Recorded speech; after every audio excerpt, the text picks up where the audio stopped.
নমস্কার বন্ধুরা, chef Shrabani daily vlog চ্যানেলের পক্ষ থেকে সবাইকে স্বাগত জানিয়ে আজ আবারও একটা রেসিপি আপনাদের সাথে শেয়ার করতে চলেছি। আপনারা প্রথম থেকে পুরো ভিডিওটা শেষ পর্যন্ত দেখতে থাকুন। ভালো লাগলে একটা লাইক দিয়ে আমার পাশে থাকুন ও বন্ধুদের সাথে শেয়ার করে দিন। আজকে বানাবো শীতের প্রথম নারকেল পিঠে। চলুন তাহলে শুরু করি। তো দেখুন বন্ধুরা, তার জন্য এখানে আমি 500 গ্রাম ময়দা চেলে নিয়েছি। এ দেখুন, এখন ওই একই ওর সাথে দিয়ে দেব 250 গ্রাম সুজি। সুজিও ভালোভাবে আমি চেলে নিয়েছি, কারণ অনেক সময় সুজিতেও পোকা থাকে। এখন ভালোভাবে সুজি আর ময়দা দেখুন আমি মিশিয়ে নিলাম। এখন ওই বাটির মাপেই দেখুন আমি মাপ করে 250 গ্রাম চিনি নিচ্ছি। মিষ্টিটা আপনাদের স্বাদ মতো দেবেন। আপনারা যে যতটাই মিষ্টি খেতে পছন্দ করেন সে কিন্তু ততটাই মিষ্টি দেবেন, এটা কম বেশি করে নেবেন। আমি এখানে 250 গ্রাম চিনি দিলাম। এ দেখুন, এখন দেব আমি স্বাদ মতো কিছুটা লবণ। এরপর দেব আমি একটা নারকেলের অর্ধেকটা নারকেল কুড়ে রেখেছিলাম, সেই নারকেল কোরানো দেখুন আমি সমস্তটা দিয়ে দিলাম, কারণ ময়দা সুজি ও চিনির পরিমাণ অনুযায়ী নারকেল কোরানোটা দিতে হবে। এর থেকে যদি বেশি ময়দা সুজি থাকে তাহলে কিন্তু একটা গোটা নারকেলে দিয়ে দিতে হবে। তো দেখুন বন্ধুরা, নারকেল কোরানো দিয়ে এখন আমি হাত দিয়ে ভালোভাবে মাখিয়ে নেব, কিন্তু জামবাটিতে মাখানো যাবে না। দেখুন আমি একটা ছোট হাঁড়ি নিয়েছি, হাঁড়িতে মাখিয়ে নেব। এই দেখুন ঢেলে নিচ্ছি, কারণ বাটিটা অনেকটাই ছোট হচ্ছে। আপনাদের যদি এর থেকে বড় জামবাটি থাকে তাহলে ওটাতেই মাখিয়ে নেবেন, মাখানো যাবে। তার আগে যদি কোনো বন্ধু আমার চ্যানেলে নতুন হয়ে থাকেন, চ্যানেলটি সাবস্ক্রাইব করে বেল আইকন হলে সেট করে দিন সবার প্রথমে আমার রেসিপি বা ভ্লগ ভিডিও পেতে। তো দেখুন বন্ধুরা, এখন আমি অল্প অল্প করে দুধ দিয়ে দিচ্ছি। দুধটা কিন্তু হাত সহ গরম আছে, একেবারেই ঠান্ডা দুধটা দিচ্ছি না। এই দেখুন অল্প অল্প করে দিয়ে আমি ভালোভাবে মাখিয়ে নেব। একেবারেই সমস্ত দুধটা ঢেলে দিলে কিন্তু ভালো মাখানো যাবে না। এই দেখুন এইভাবে কম কম করে দিচ্ছি। আমি এখানে দুধ দিচ্ছি, আপনারা পারলে জল দিয়েও মাখাতে পারেন। জল দিয়েও হবে পিঠেটা, কিন্তু জল দিয়ে মাখালে অতটা স্বাদ হবে না। দুধ দিয়ে মাখালে এর স্বাদটা কিন্তু একটু বেশি পাবেন। তো দেখুন বন্ধুরা, আমি এইভাবে ভালোভাবে মাখিয়ে নিচ্ছি যাতে একটুও না দলা পেকে যায়। আর মাখানো দেখুন অল্প একটু দুধ দিয়ে দিলাম।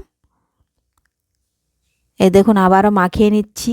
এখন একটু কিন্তু পাতলা পাতলাই মাখাবো, কারণ সুজিটা তো ভেজাতে হবে। সুজিটা ভেজানোর জন্য মাখিয়ে আমি কিছুক্ষণ ঢাকা দিয়ে রেখে দেবো, তাহলে সুজিটা ভিজে যাবে আর বাটারটিও কিন্তু ঘন হয়ে যাবে তখন। এই জন্য একটু বেশি করে দুধ দিয়ে মাখিয়ে দেখুন এইভাবে। এই দেখুন এইভাবে মাখিয়ে আমি এখন আধ ঘন্টা রেস্টে রেখে দেব, তাহলে সুজিটা ফুলেও ভিজে যাবে। তো দেখুন বন্ধুরা, ফিরে এলাম আধ ঘন্টা পর। ঢাকা তুলে নিচ্ছি। দেখুন কতটা পাতলা ছিল, দেখুন কতটা ঘন হয়ে গেছে, কারণ সুজিটা এখন ভিজে গেছে, এই জন্য ঘন হয়ে গেছে।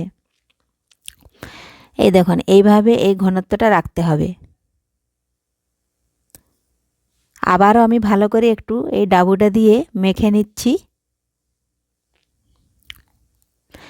পিঠেটা বানানো কিন্তু খুবই সহজ, একবার দেখলে আপনারাও বাড়িতে যে কেউ বানিয়ে নিতে পারবেন। আর এই পিঠেটায় দেখুন সবশেষে আমি একটু এলাচের গুঁড়ো দিলাম, এটাও ভালোভাবে মাখিয়ে নিচ্ছি। এই নারকেল পিঠে একবার যে খাবে সে কিন্তু আবারও বারবার খেতে চাইবে, এর স্বাদ কিন্তু ভোলাই যায় না কোনো দিন। তো দেখুন বন্ধুরা, এলাচের গুঁড়ো আমি ভালোভাবে মেখে নিলাম। আর আজকে পিঠেটা বানাবো কিন্তু আমি মাটির উনুনে। দেখুন তেল বসিয়েছিলাম, আর তেলের মধ্যে আমি একটা দিয়ে দেখে নিলাম তেতেছে কিনা। দেখছি যে তেল তেতে গেছে। তো দেখুন আমি এইভাবে ডাবুতে করে নিয়ে 4টে পিঠে দিয়ে দিলাম। এখন এক পাশ হয়ে যাওয়া পর্যন্ত আমি বেশ কিছুক্ষণ অপেক্ষা করে নিচ্ছি। এক পাশ যখনই হয়ে আসবে তখন পিঠেটা আমি দেখুন একটা খুরপি নিয়েছি, এইভাবে একটুকু নিচ দিকে ছাড়িয়ে নেব।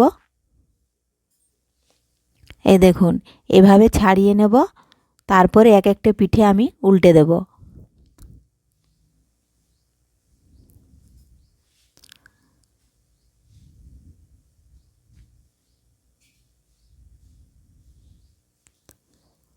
আমি এখানে 4টে পিঠে দিয়েছি, আর এর থেকেও যদি আপনারা বেশি পিঠে দিতে চান তাহলে তেলের পরিমাণটা একটু বাড়িয়ে দিলেই হবে। এই দেখুন আমি এক একটা পিঠে এখন উল্টে নিচ্ছি।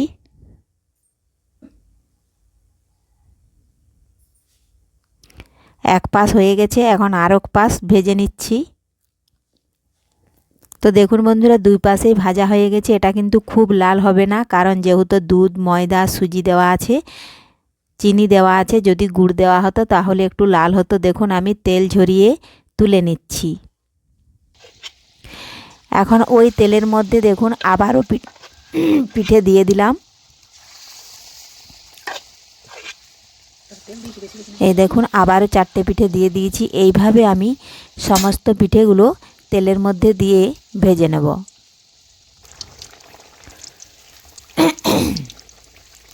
এগুলো দেখুন একই রকমভাবে উল্টে পাল্টে দুপাশে আমি ভেজে নিচ্ছি। আজকের এই রেসিপি আপনাদের যদি ভালো লেগে থাকে লাইক, শেয়ার, কমেন্ট করতে অবশ্যই ভুলবেন না বন্ধুরা।